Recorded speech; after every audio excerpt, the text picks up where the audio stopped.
एक आया दूसरा गया।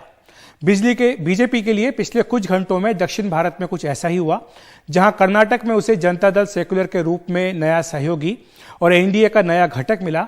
वहीं उसके कुछ ही घंटों बाद तमिलनाडु से खबर आई कि एआईएडीएमके ने बीजेपी से रिश्ता तोड़ लिया और एनडीए से बाहर हो गई। हालांकि बीजेपी नेता अब भी भरोसा जता रहे हैं कि एआईएडीएमके के साथ सब कुछ ठीक हो जाएगा। एआईएडीएमके पीछे हटने को तैयार नहीं।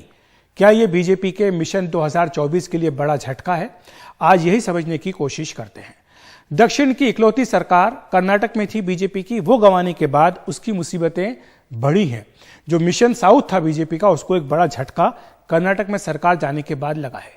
इसके बाद तेलंगाना में कांग्रेस लड़ाई में वापस आ गई। बीजेपी में दूसरी पार्टियों से नेता जो आ रहे थे तेलंगाना में, वो सिलसिला थम गया। आंध्र प्रदेश की बात करें तो वहां पर अभी तक टीडीपी से लेकर गठबंधन को इस तस्वीर साफ नहीं है।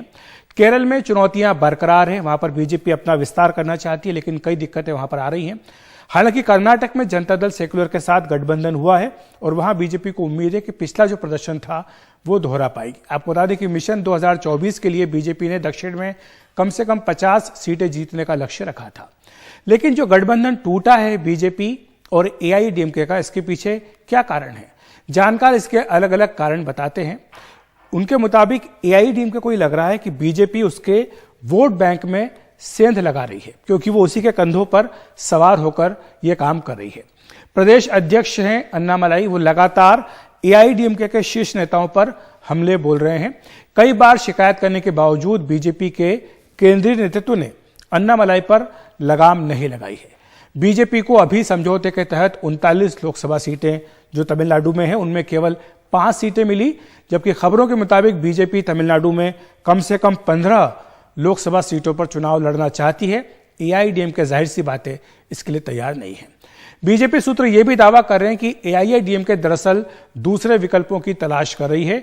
बीजेपी से तालमेल के बाद एआईएडीएमके के हाथ से अल्पसंख्यक वोट छिटक गए। ईसाई और मुस्लिम वोट खासतौर से छिटके हैं और यही कारण है कि क्या कांग्रेस से तालमेल कर एआईएडीएमके वो वोट वापस लेना चाहती है, यह प्रश्न पूछा जा रहा है। वीसीके से गठबंधन करके दलित वोट भी क्या एआईएडीएमके लेना चाहती है? और अब एआईएडीएमके ने गेंद जो है वो बीजेपी के पाले में डाल दी है। अगर बीजेपी एआईएडीएमके को मनाती है तो यह अन्नामलाई के लिए झटका हो सकता है। और आपको यह भी बता दें कि बीजेपी के समर्थन से ही एक तरह से पलानीसामी को पार्टी पर नियंत्रण करने में मदद मिली थी और बीजेपी से जो गठबंधन था वो एआईएडीएमके को चुनाव में रास नहीं आया। 2021 के विधानसभा चुनाव में पार्टी हार गई, बीजेपी उसका गठबंधन था, बीजेपी केवल 4 सीटें तब जीत पाई थी।